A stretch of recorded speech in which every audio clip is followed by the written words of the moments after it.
Анатай! Даражан Адилбек кызы Бишкек шаарындагы Лебединовка орто мектебинин 6-классында окуйт. Айтымында орус адабиятын жакшы өздөштүргөндүктөн адабий окуу боюнча республикалык сынакта алдыңкы орунга жетишиптир. Ал эми бүгүн Москва шаарында өткөрүлүп жаткан Жандуу классика деген аталыштагы эл аралык сынакка Кыргызстандын атынан чыгып, 10 мамлекеттен келген мыкты атаандаштары менен ат салышууга даярданып жаткан учуру. Атаандаштарыбыз абдан күчтүү экен.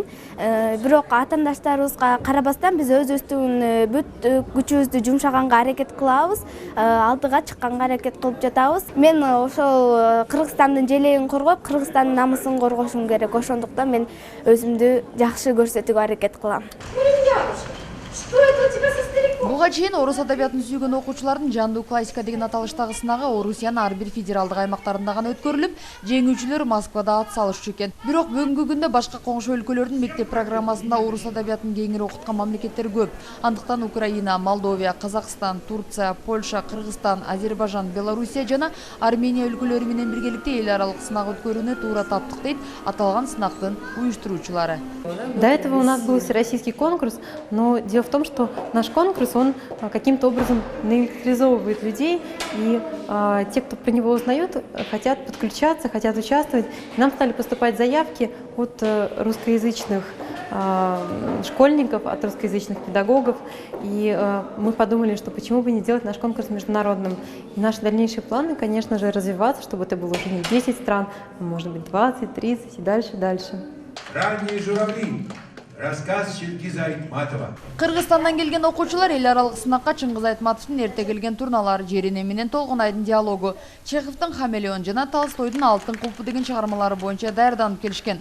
Сынак 3 этап менен өткөрүлгөндүктөн 3 окуучу экинчи сынакта кулап, экөөсү финалга чыгышып, калыстар тобу тарабынан эрте келген турналар деген чыгарма мыкты деп табылды. Наша страна впервые участвует, вообще проводится впервые международный вот такой конкурс «Живая классика», где участвуют дети шестиклассники, это возраст где-то примерно 12-13 лет. Но вы сами видели, что они разные по обличию, по возрасту, не по возрасту, а вот физически. Кто-то высокий, кто-то маленький, кто-то взрослый, кто-то еще ребенок. Но самое главное, что эти дети любят литературу, любят книги, любят чтение, умеют сопереживать и в своем чтении вот эти чувства передать. Вы знаете, на самом деле это было не просто вот прочитать наизусть прозу, а нужно было вместе с героями прожить эту жизнь или эту сцену, прочувствовать, словами рассказать, донести смысл, чтобы мы, те, кто слушает, тоже сопереживали.